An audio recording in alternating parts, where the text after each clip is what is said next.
여기까지 인도해 주신 에베네셀 하나님 귀한 찬양을 올려드린 우리 성가대와 또 함께 찬양에 또 마음으로 동참하신 여러분 모두에게 하나님 풍성하신 은혜가 함께 하시기를 축원합니다.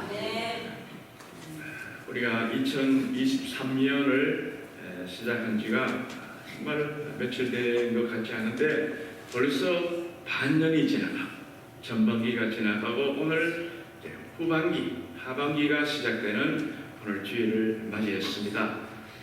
지난 날을 쭉 돌아보면은 참 힘들다, 어렵다, 아프다 여러 가지 그런 많은 고비들이 있었지만은 하나님의 은혜 속에 지금까지 나오게 되고 또 앞으로도 하나님께서 통일한 은혜를 베풀어 주실 것을 믿고 우리 하나님 앞에 감사로 예배드리는 여러분 모두가 되시기를 축원합니다. 전반기를 보내주시고 잘 보내게 하시고 앞으로 후반기를 또 하나님 은혜 가운데 살게 하실 우리 하나님 앞에 먼저 감사의 박수를 올려드리도록 하겠습니다. 감사합니다.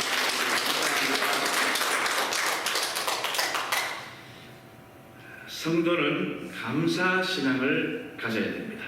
감사신앙은 가장 건강한 신앙이라고 말할 수 있습니다. 하나님은 감사신앙을 가진 자를 기뻐하십니다. 또 감사하는 자에게 계속해서 더 큰 은혜를 베풀어 주시는 것입니다. 감사는 하나님께 복을 받는 컨테이너입니다. 그릇인 것입니다. 감사하는 성도는 하나님의 은혜를 충만히 받게 되고 건강하게 믿음 생활을 할 수가 있는 것입니다. 여러분 육신적으로도 건강하려면 정기적으로 건강검진을 받고 내 몸에 뭐가 이상이 있는지를 정말 그것을 체크를 하고 또 문제가 있으면 조속히 발견하고 치료해야 되듯이 영적으로도 마찬가지입니다. 내 영이 내 영혼의 이 상태가 어떤지를 날마다 말씀을 통해서 비춰보고 자신의 모든 영적인 건강 상태를 되돌아보아야 하는 것입니다.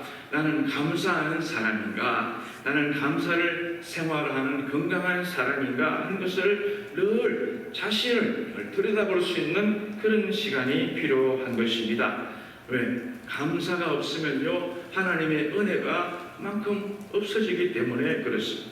감사는 신앙생활에 있어서 필수 요소가 되는 것입니다. 이 감사는 해도 되고 안 해도 되는 것이 아닙니다. 감사해야 하나님의 은혜가 임하게 되기 때문에 우리는 성도는 범사에 하나님께 감사해야 할 줄로 믿습니다. 감사는 하나님의 축복을 이끌어내는 통로가 되고 축복의 그릇입니다. 하나님은 감사하는 사람을 기뻐하시고 감사하는 사람을 주목하시고 감사하는 사람의 모든 뒤를 밀어주시는 것입니다. 그래서 오늘 이 전반기를 마치고 후반기를 맞이하는 우리 모두도 잃어버린 감사가 무엇인지 다시 한번 돌아보고 잃어버린 감사를 회복하게 하시고 또 감사신앙으로 무장하는 귀한 시간 되시기를 축원합니다. 첫째로 감사는요 하나님을 영원롭게 하는 중요한 통로인 것입니다. 하나님은 우리에게 감사할 것을 말씀하실 뿐만 아니고 제사 드리라 그렇게 말합니다. 제사가 뭡니까? 예배죠.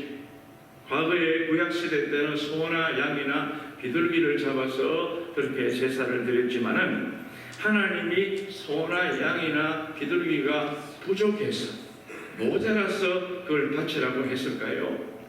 하나님께서 그런 고기나 피가 모자라서 필요해서 우리에게 바치라고 하셨을까요?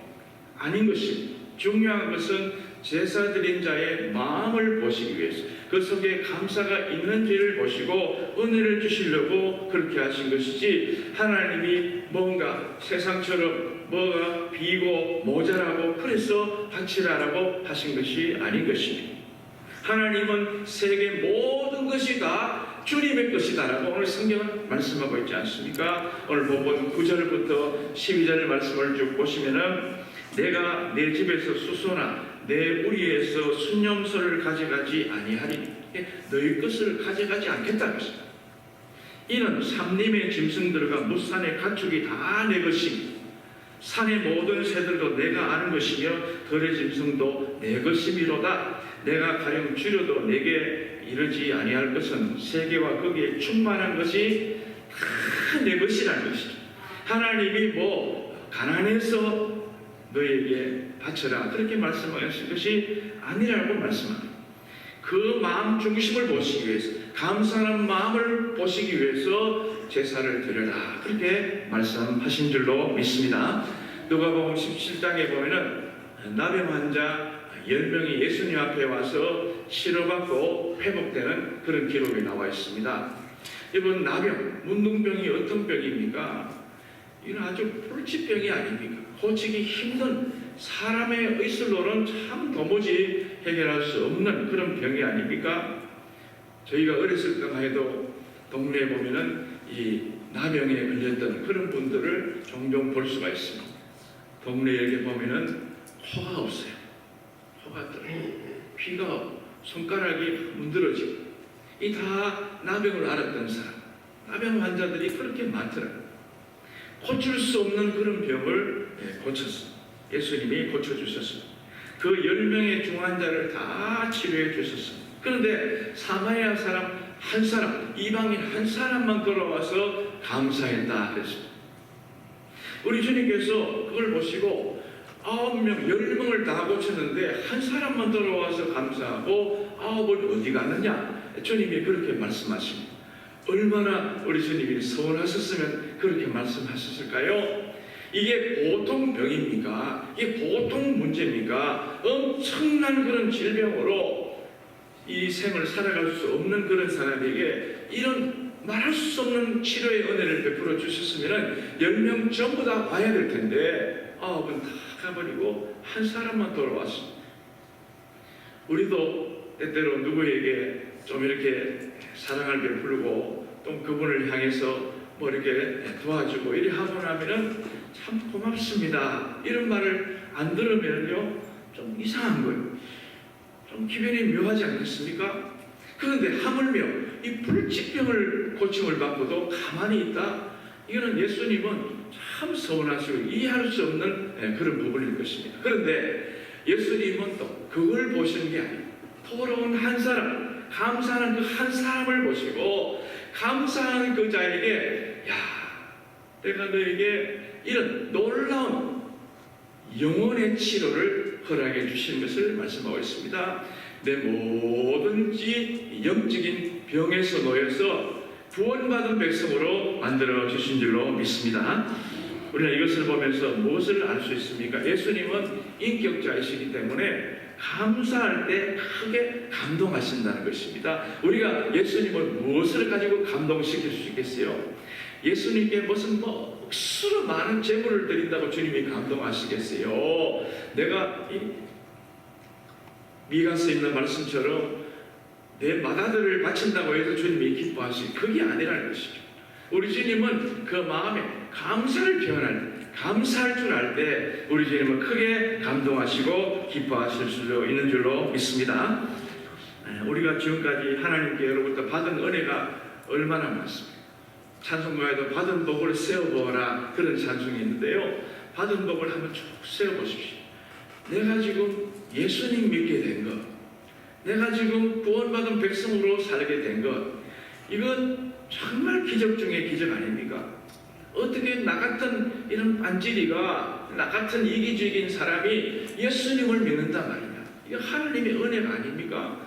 또 예수님 믿고 끝나는 게 아니잖아. 영원한 세계에 영원한 천국을 우리가 들어갈 수 있는 은혜를 받았으니 이거는 말로도 알 수 없는 그런 은혜인 것입니다.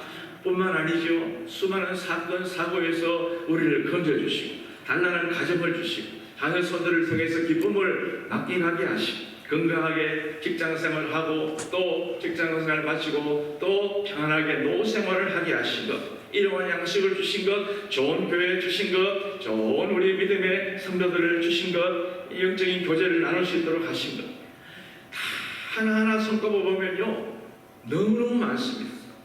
여러분, 전 세계 사람들이 부러워하는 미국에 와서 멕시코나 저런 그 국경에 가보면은 미국 들어오려고 몸부림치고 정말 아주 어떻게 해서든지 불법으로 들어오려고 하는 사람이 얼마나 많습니까? 이 미국이 살기 좋고 자유의 나라, 기회의 나라니까 기회를 쓰고 들어오고 싶어 하는데 우리는 이렇게 미국 땅에 이렇게 살면서 물론 때때로 경기가 어렵고 또 살기가 힘들다고 하지만은 그래도 우리가 이렇게 이만큼 나오게 되고 버티고 견디게 한 것, 이것 또한 하나님의 은혜인 줄로 믿습니다. 버티고 견디는 것, 이거요 보통 은혜가 아니에요.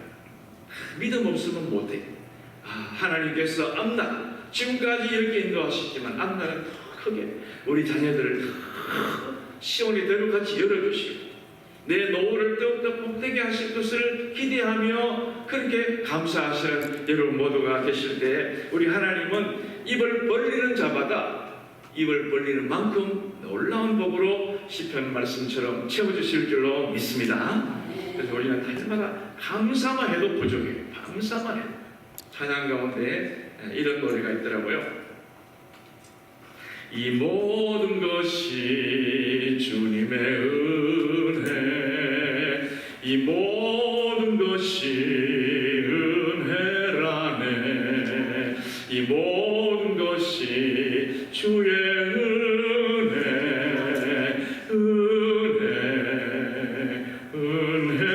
은혜라네.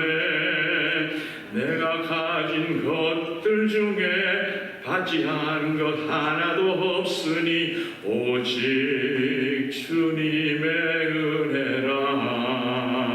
이 은혜를 깨달음도 모두 주님께 있으니 모든 것이 주님의 선물.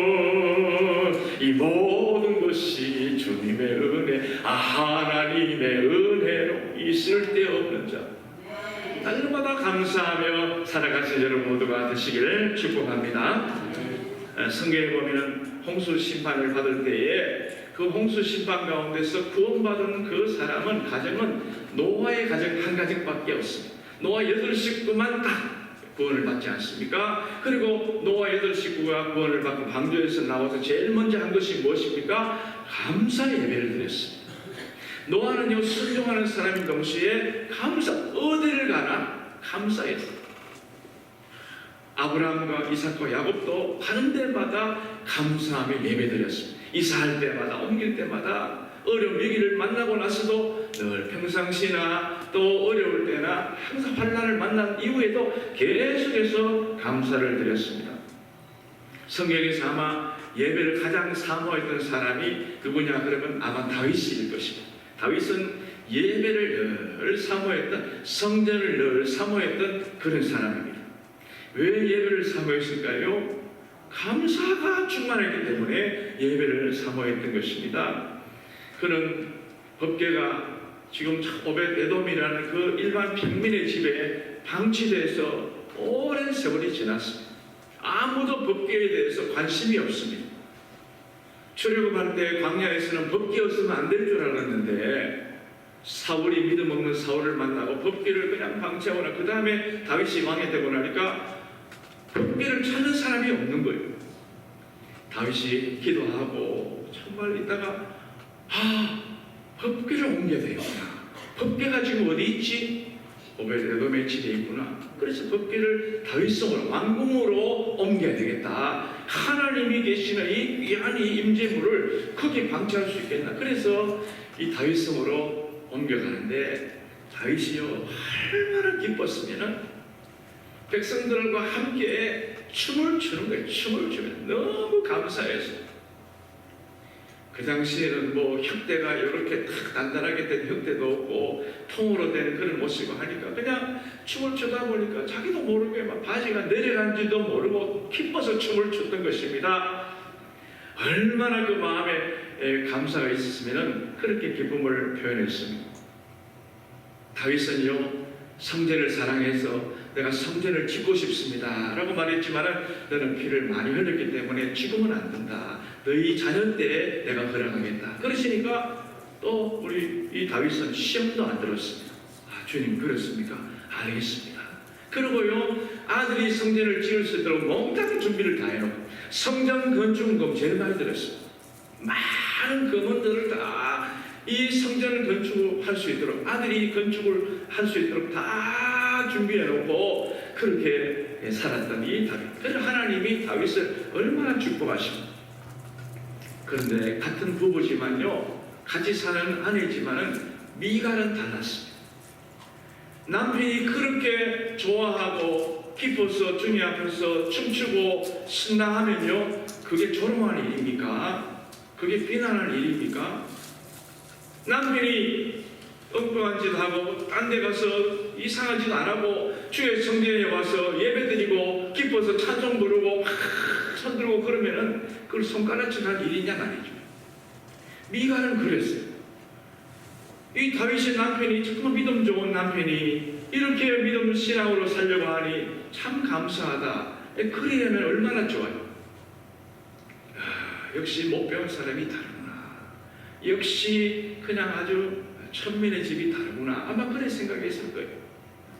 학수진 딸, 나와 차원이, 나는 공주야. 나는 사울의 딸 공주야. 나는 왕궁에서 살았어. 너는 저 베들레헴 들판에 살았으니 나하고는 달라. 아마 그 속으로 그렇게 빈정거리니까 이런 큰 행사장에 나와보지도 않고 2층에 앉아 창문을 내다보면서 꼴 좋네, 꼴 좋네. 그랬다는 것입니다.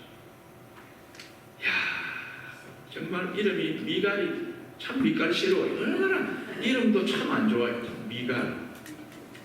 그러니까요, 하나님께서 그날 이후부터 다윗이 미갈을 찾지 않았다. 미갈을 찾을 일이 없는 거예요. 저렇게 믿음 없는 저런 그 여인이 어떻게 살 수 있나? 하나님도 미갈에게 더 이상 은혜를 주셨다, 사랑하셨다는 기록의 성경이 더 이상 나오고 있지 않습니다. 미갈은 그 길로 끝나는 거예요. 아무리 공주면 뭐하고 다윗 왕의 부인 왕후는 뭐해요? 천민보다 못하고 신령보다 훨씬 못한 그런 생각을 가진 정말 혼자 잘난 체하는 헛똑똑인 것입니다. 그러나 우리나라에 같이 순수한 마음을 가진 다윗은요, 주님이 내 마음에 합한 사람이다. 주님은 어떤 사람을 사랑하세요? 감사한 사람, 순수한 사람, 믿음으로 사는 사람을 주님이 기뻐하신 줄로 믿습니다. 그럴 때 그런 사람을 어려움이 와도 피할 길 열어주십니다. 다윗이 얼마나 어려움을 많이 당했습니다. 다윗이 그날 이후로 어려움이 없었다, 그게 아닙니다. 그런 환난이 많은데도 하나님이 지켜주신 거예요. 그래서 결국은 쫓겨갔다가도 돌아오고 어려움 당했다가 블레셋 싸움에서도 어려움 당했지만 결국 또 승리하고 다니엘도 마찬가지입니다. 이 양말리 바벨론의 포로가 되어서 정말 식민지 생활하는 거 얼마나 어렵겠어요. 힘들고 참 자유도 없이 그렇게 살았지만은 이 다니엘은 항상 예루살렘을 향한 창문을 열어놓고 하루 3번씩 기도했다고 했어요. 이게 쉬운 일이 아닙니다. 하루 3번씩 기도하는. 이슬람들은 하루 5번씩 기도한다. 메카를 향해서. 인도네시아를 가보니까 그게 갑자기 맹 민방위 훈련을 하는 거지, 맹 소리가 나. 이 뭔가 그러니까 기도 시간을 하는 거예요. 가다가 모든 사람이 전부 다 옆으로 다 차를 파킹하고 가까운 이 이슬람 사원에 다 들어가서, 그것도 맨발로 들어가면 안 돼요. 다 양말을 신고 들어가. 긴 옷을 입고 짧은 옷은 안 된다는 거예요. 그래 가가지고 메카를 향해서 일하다 말고, 저는 헛된 일에도 저렇게 열심인데 다니엘은요, 어려운 일에 하루 3번씩 그렇게 기도했더니 하나님이 그 마음을 보시잖아요. 하나님께서 그를 얼마나 기억하십니까? 다니엘서 6장 10절 보십시오. 다니엘이 이 조세의 왕의 도장이 지킨 것을 알고도 자기 집에 돌아가서 윗방에 올라가 예루살렘을 향한 창문을 열고 전에 하던 대로 하루 3번씩 무릎을 꿇고 기도하며 그의 하나님께 뭐 했다고요? 감사하였더라. 기도만 한 게 아니고 기도하면서 어떻게 해요? 감사까지 같이 했던 거예요. 그러니까 하나님이 그가 사자굴 속에 들어갔을 때도 그를 꺼내시지 않습니까? 그를 머리털 하나 상하지 않도록 사자가 옆에 오지도 못하도록 만들어 주신 줄로 믿습니다. 여러분들도 감사로 하나님의 영광을 돌리는 믿음의 소산과 같은 그런 삶을 살아가시기를 축원합니다. 그 다음에 감사가 빠지면요, 약속된 축복을 경험할 수가 없습니다. 이스라엘은 하나님께서 언약을 세우시고 친히 나라를 세워주셨습니다. 오늘 본문 5절에 보니까 이르시되 나의 성도들을 내 앞에 모으라. 그들은 제사로 나와 언약한 이들이니라 하시도다 그랬어요. 이스라엘을 세우신 목적이 뭐냐? 제사 드리게 하기 위해서, 하나님과 예배하기 위해서 이스라엘을 부르셨다는 것입니다. 출애굽기 5장 2절에도 보니까 하나님께서 모세를 통해서 바로에게 가서 내 백성을 내보내라. 이 내 백성이 저 광야에서 예배를 드릴 것이다. 예배를 드리기 위해서 이스라엘을 빼내신 것입니다. 우리를 죄악 세상에서 빼내신 이유가 뭡니까? 예배하라고, 예배를 통해서 감사하라고 그렇게 우리를 빼내주신 것입니다. 우리가 세상 사람과 다른 점이 무엇입니까? 세상 사람은 자기 머리로, 자기 꾀로 살아가요. 그런데 우리 믿는 사람은 그렇지 않잖아요. 하나님께서 주신 지혜로 살아가는 줄로 믿습니다. 문제가 생기면 세상 사람은 세상의 방법으로 내 방식으로 풀려가는데 우리는 내 방식이 아니라 하나님의 방법으로 풀어가는 것입니다. 완전히 차원이 다를 것입니다. 세상 사람은 이 주일이 빨간 날이고 노는 날인 줄 알고 자기 날로 삼는데 예수님 믿는 사람은 이 날을 예수님, 주님께 예배드리는 날로 알기 때문에 주님 앞에 나오는 것입니다. 완전히 가는 길이 다르지 않습니까? 하나님께서 그래서 예배드리게 하기 위해서 이 땅에 성막을 세우시고 성전을 세우시고 교회를 세워주셨습니다. 이 교회를 세우신 목적이 뭐냐? 예배하라고, 나와 교제하라고 이렇게 성전을 세워주셨는데 이 성전에 와서 예배를 잘 드리지 않고 또 예배를 드리긴 드려도 형식적으로 거칠어로 예배를 드리면은 그런 하나님 부르신 목적에 어긋나는 것입니다.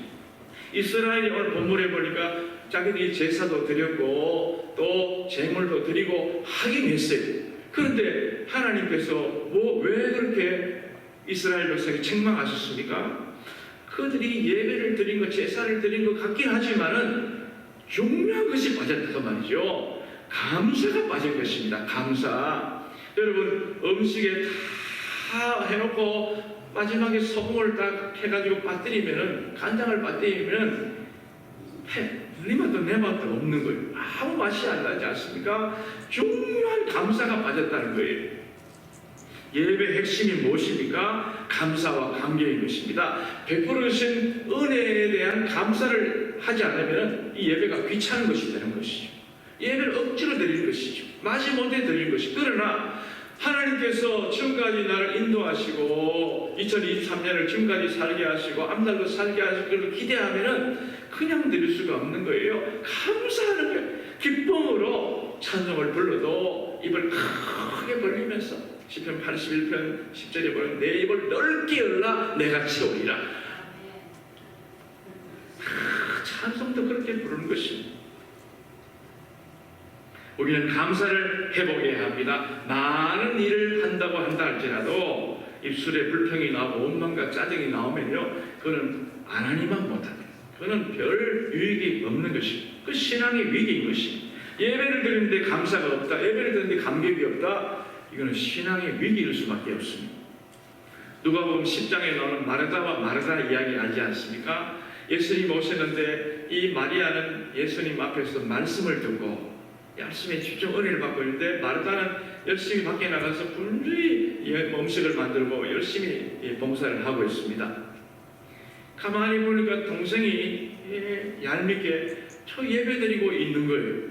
자기는 지금 막 땀을 파가 죽겠는데 열심히 돕지도 않고 그렇게 예수님 좀 마리아 저 어떻게 좀 나를 좀 도와라고 이야기하세요. 왜 저렇게 예수님 앞에서만 말씀만 듣고 나는 이게 뭡니까? 막 짜증을 부리지 않습니다.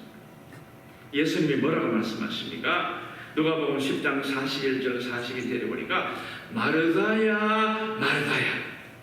성경이요, 이름을 한 번 부르는 거하고 두 번 부르는 거하고는 굉장한 차이가 있습니다. 예수님이 굉장히 심각하게 말씀하시는 거예요. 마르다야 마르다야, 내가 많은 일로 염려하고 근심하나. 그 다음에 넘겨주세요.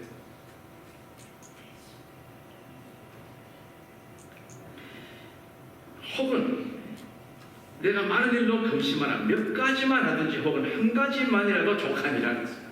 마리아는 이 좋은 편을 택하였으니 빼앗기지 아니하리라 라고 말씀합니다. 여러분, 아무리 많은 일을 해도 감사가 빠지면 헛일인 것입니다. 감사하면서 하는 적은 한 일이 그게 주님께 연락이 되는 것입니다. 그렇다고 마르다처럼 일하지 말라 그게 아닙니다. 부엌 일 하지 말라 그건 절대로 아닙니다. 일을 해야지. 그러나 감사하면서 살아요. 감사하면서 노래하면서 그렇게 일을 해야지 불평하면서 하는 것은 덕도 되지 못하고 유익도 전혀 없는 것입니다. 여러분은 어떤 봉사를 해도 예수님을 생각하면서 받은 은혜에 감사하면서 늘 하나님 감사하면서 봉사하시는 믿음의 성도들 다 되시기를 축원합니다. 마지막 세 번째로 감사로 제사를 드린 자는 하나님의 구원을 경험하게 된다라고 오늘 본문 23절에 말씀합니다. 감사로 제사를 드리는 자가 나를 영원롭게 하나니 그의 행위를 옳게 하는 자에게 내가 하나님의 구원을 보이리라. 감사하는 사람을 주님이 빼내주시고 구출해주시고 그를 지켜 눈동자같이 보호해 주신다라고 말씀합니다. 성경에서 이스라엘 백성들이 하나님 앞에서 제대로 감사하는 생활을 했을 때는 하나님이 때마다 시마다 보호해 주셨어요. 때마다 시마다 지켜주셨어요. 여호수아 때도 마찬가지입니다. 그 아말렉 군대가 쳐들어왔을 때에 이스라엘은 위기가 아닙니까? 이스라엘은 별로 군대도 별로 없었습니다. 그런데 하나님께서 이들이 믿음으로 살고 그 광야에서도 성전 생활을 하고 성막 생활을 하고 그 하나님께서 그 믿음을 보시고 그 이스라엘 군대를 지켜주시지 않습니까? 사무엘 시대 때도 역시 어려운 많은 위기가 있었지만 미스바 광야에 모여 하나님께 기도하고 감사하며 나갈 때에 하나님께서 그 백성을 또한 지켜주셨던 것입니다. 히스기야 때도 아수르 군대에 포위를 당해서 전멸을 당할 그런 위기가 있었지만 히스기야가 하나님 앞에 나가서 기도하고 하나님께 감사하고 나갔더니 18만 5천 명의 아수르 군대가 하루아침에 그냥 끝나버리지 않습니다. 이스라엘이 감사할 때는 온갖 질병에서도 건져주셨습니다. 10가지 재앙에서도 건져주셨지 않습니까? 천재지변에서도 건져주신 것입니다. 다윗 시대 때도 역시 하나님께 감사하며 예배하며 기도하고 나갔더니 악인들의 손에서 이 다윗을 또 이스라엘을 지켜 보호하지 않습니까? 시편 54편 6절 7절 보니까 내가 낙한 죄로 주께 제사하리이다. 여호와여 주의 이름에 감사하오리니 주의 이름이 선하심이니이다. 참으로 주께서는 모든 환난에서 나를 지키시고 내 원수가 보응받는 것은 내 눈이 똑똑히 보게 하셨나이다. 할렐루야. 낙한 죄가 뭡니까? 감사제, 감사제. 이 낙한 죄는 기쁨으로 감사해 드리는 제사가 낙헌제인데 내가 하나님 앞에 낙헌제를 드리겠습니다. 감사 예배를 드리겠습니다. 그러니까 하나님께서 원수들을 다 제거해주시고 원수가 보응받는 것을 내 눈을 똑똑히 보게 해주시겠다고 약속해 주시지 않습니까? 2023년도 참 힘들게 우리가 시작했지만은 하나님 은혜로 지금 이만큼 여러분의 가정 여러분의 모든 삶을 지켜주신 것 전적인 하나님의 은혜인 줄로 믿습니다. 제가 여러분들 얼굴을 이렇게 매주마다 뵈면요 우리 교회 성도님들이 참 인물이 참 좋으시다. 얼마나 얼굴이 표정들이 밝고 달덩이 같고 참 하나님의 은혜로 한 주간을 승리하고 사셨구나 하는 것을 볼 수가 있어요. 그렇죠. 하나님께서 여러분의 가정을 생명싸개로 호되기로 딱 감싸주셨으니까 나올 수 있지. 여러분 어젯밤에 앰뷸런스에 실려가서 오늘 못 맞는 사람이 얼마나 많습니다. 그렇지 않습니까? 그 하루를 못 넘기 하나님께서 이 오늘 하루를 주셨다. 이거는 하나님께 지난 밤을 지켜주시지 않으면 어떻게 여기 나올 수 있겠어요? 그러니까 날마다 감사. 여러분 선물이 영어로 프레젠트, 기프도 되겠지만 프레젠트는요 현재라는 말도 돼요.